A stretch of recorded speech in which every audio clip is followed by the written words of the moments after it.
He admits that he admires Fidel Castro, and his policy agenda would seem to point in that direction.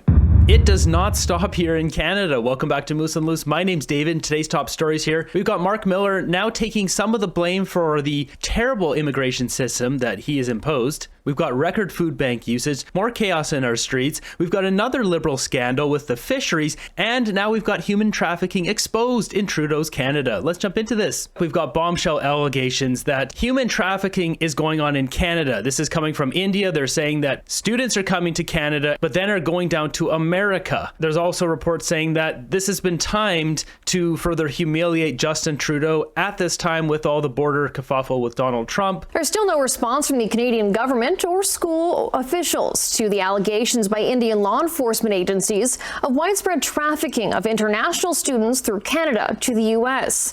Manisa Danabalan joins us live in studio with more on this. Manisa, what can you tell us? Good evening, Emily. India's Enforcement Directorate said this week that a multi-city search has revealed incriminating evidence of human trafficking and alleged links between dozens of Canadian colleges and two entities in Mumbai accused of illegally ferrying students across the Canada-U.S. border. The release said Bhavesh Ashokbhai Patel allegedly arranged for people to get admissions to Canadian colleges, which helped in getting student visas. It says once the people reached Canada, they illegally crossed the border into the U.S. and never attended school in Canada. A search reportedly found more than 35,000 students referred by two different entities in Mumbai. Indian officials say they started to investigate after a man, his wife, and their two children were found frozen to death in January 2022 near Emerson, Manitoba, near the U.S. border. That's just terrible. Like a family of four. Jury found two men guilty at their Minnesota trial last month on charges related to bringing unauthorized people into the U.S., transporting them and profiting from it. So something to note about this is they prepay for their schooling. They don't show up. They get refunded. They then get trafficked down to America. That's what they're doing here. We've got more on this from CTV. Some of the experts I spoke to say the timing of this investigation and its results is no coincidence.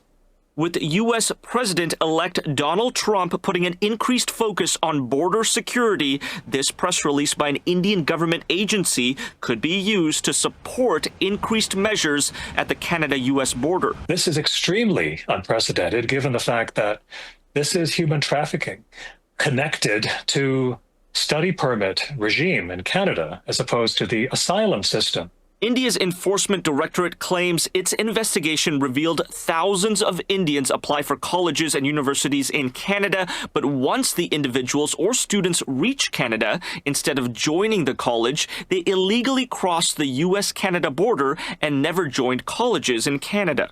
The investigation alleges there are two entities in India with a network of thousands of agents sending students abroad, claiming one of them referred 25,000 and another over 10,000 students to colleges outside of India every year, including in Canada, where India alleges more than 100 colleges have entered into agreements with each entity. In the release, it did not name the colleges. The investigation claiming when they arrive, they cross the border illegally. The only entity These colleges need to be named and they need to be a part of this investigation. these colleges work with abroad are called recruiters. Problem with recruiters is there is no regulation of them. They don't have to be registered. They don't have to be controlled by anybody. As for the allegations against the entities in India, they have not been tested in court. And for now, the colleges and university associations in Canada have chosen not to respond to this investigation. This situation is absolutely crazy. So here's a different take of this on CBC. You'll notice how they change the blame here. They try to divert the blame of the situation. A shocking allegation from India. Officials claim Indian nationals are being trafficked to the United States using Canadian colleges and universities as a front. Indian police accuse at least one man of charging huge sums and arranging for people to get admission and a student visa. But they say once the individuals or students reach Canada, instead of joining the college, they illegally cross the U.S.-Canada border. Admission fees to the college are then returned. Indian police claim tens of thousands of students and hundreds of colleges in Canada are involved, though they do not name any of them. We have an honor-based system, and it's being exploited by transnational criminals and other individuals who simply are taking advantage of a system that has virtually no oversight. U.S. prosecutors argued 2 men, ultimately convicted, brought people from India to Canada on student visas, only to send them across the border. According to U.S. data, since 2022, the overall number of Indian nationals caught illegally crossing into the U.S. from Canada has skyrocketed. One expert says work opportunities in the U.S. are attractive. The allegations come at a tense time, after the RCMP and federal officials accuse the Indian government of orchestrating killings on Canadian soil. The Indian government and the Indian media are not fans of this current Prime Minister and this current Liberal government. The RCMP tell us it's reached out to India for more information.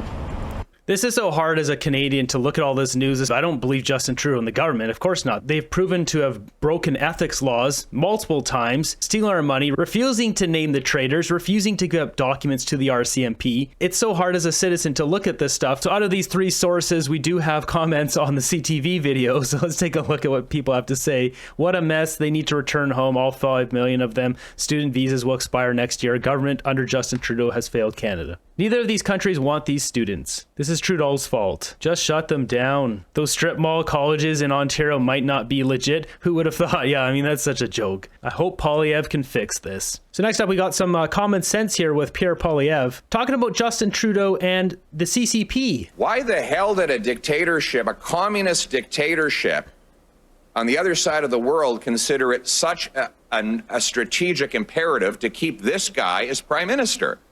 What was their motive? Why did they believe that they would be better off by having him as our prime minister in at least 2 elections where they intervened to help him win?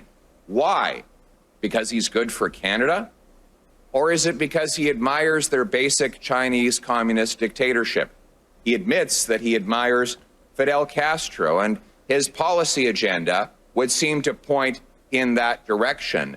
He wants to control every aspect of your life, and then when he ruins your life, he wants to take none of the responsibility for the ruin that he caused.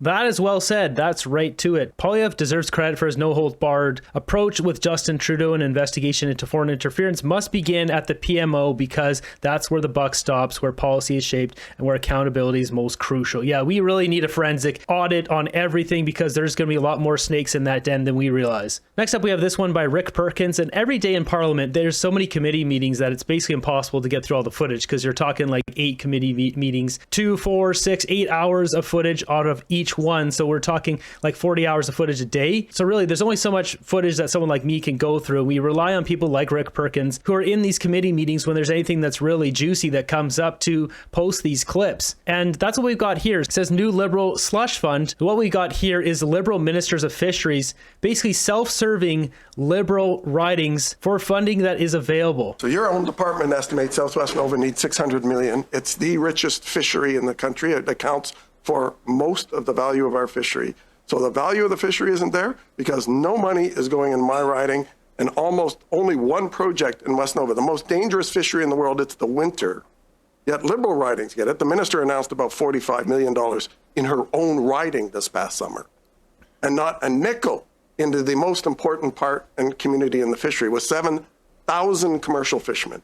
Sure looks to me like somebody's made an effort to keep that most important conservative riding out of the picture, mainly because the minister doesn't like the way I question number 6.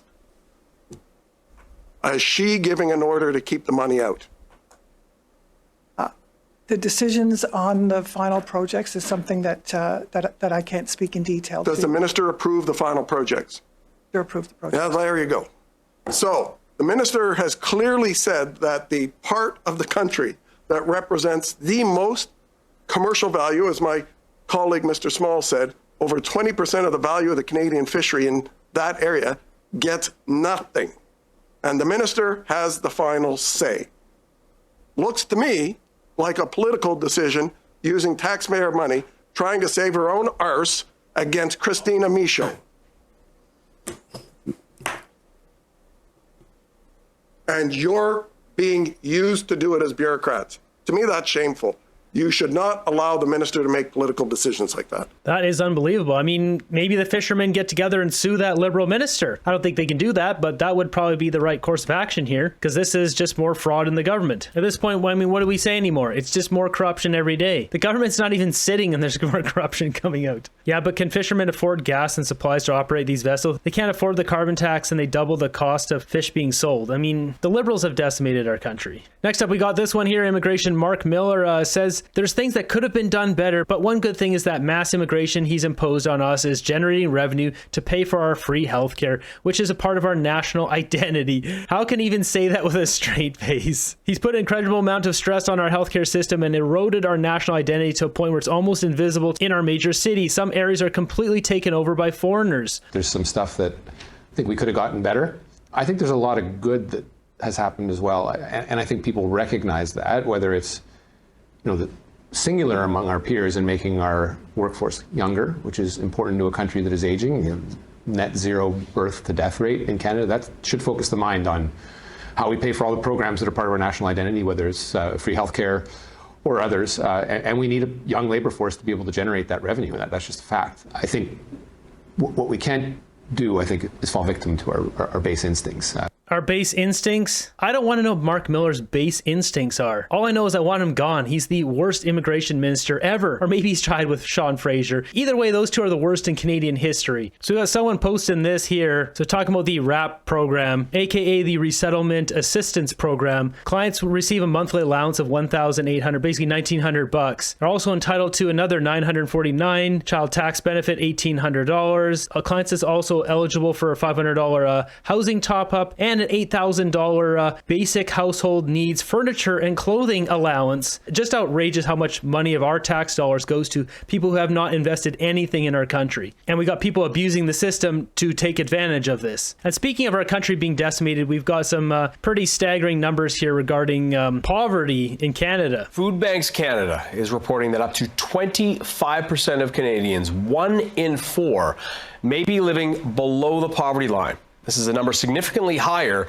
than current national estimates. Now, to help break down the report, we're joined by Richard Matern. He's the research director at Food Banks Canada. So let's get into the numbers. 25% is an extremely high number, much higher than what StatsCan is reporting, more than double, in fact. How did you come up with this number, and how significant is it? So this study looked at an indicator called the Material Deprivation Index. And the lead of the study from the University of Ottawa, Joranda Naughton, has been doing this work, and she was the academic lead for this project. We looked at this indicator, which has been used in Europe for decades. And what it does is it asks people a list of 11 questions where we asked what people can't afford out of a list of these 11 essential items. And these are items that Canadians would deem essential, or the majority of Canadians would deem essential. And they include things like being able to get around your community, being able to afford to buy a gift for a child, being able to afford clothes for a job interview. But out of those 11 items, 25% of Canadians said they couldn't afford 2 or more of them. And that means that they are very likely, according to this measure, to be living at a poverty level standard of living. StatsCan is reporting, what, a little more than 9%? Yeah. But and correct me if I'm wrong, but as you break this down further, while 25 is the average, 44.5% of single parent families, 30% of Canadians aged 18 to 30. It goes much higher when you break down the demographics. These trends are also being seen, keep in mind, in other surveys that StatsCan are completing that go beyond just looking at income. So food insecurity stats, which showing amongst the population, almost a quarter of the population experiencing food insecurity in the last 12 months. And in those subgroups, you're seeing higher rates as well. The 18 to 30 category, we're seeing higher rates of those age groups at food banks because in many cases they're working less stable hours and they're paying higher than average rent. So all these things are coming together to show certain groups are disproportionately affected. Richard, which part of the country is worse off right now? Well, based on this study, so this study had a sample of 4,600 Canadians. What it's showing is that there's no significant differences between the provinces based on our sample size. However, there does seem to be a significant difference between urban and rural areas. The rural areas and remote areas actually experiencing higher rates of deprivation. This is just so sad to hear these numbers. Like 25% of Canadians are in poverty now because of Justin Trudeau. This is not a surprise though. I mean, we go out in anywhere and you'll see tents everywhere, people living in tents. There's quite literally a guy across the street down in the bush here living in a tent. And Trudeau just keeps going on ski vacations, doesn't seem to care. It doesn't seem to bother him what he has done to so many people in this country. Like, what kind of deranged lunatic just keeps on going like there's nothing wrong? Canadians hate immigration because their tax dollars are going to people who hate this country. Ooh, this is right on the money. Half of them come here to see their family doctor. I mean, there's a lot of people who come here to get free medical care when they need it. There you have it. Are we surprised that Canada has gone downhill so fast with Justin Trudeau? I don't think so. I don't even think Liberal supporters are surprised anymore. It's so bad here in this country. How much worse can Justin Trudeau ruin our country before we get rid of him?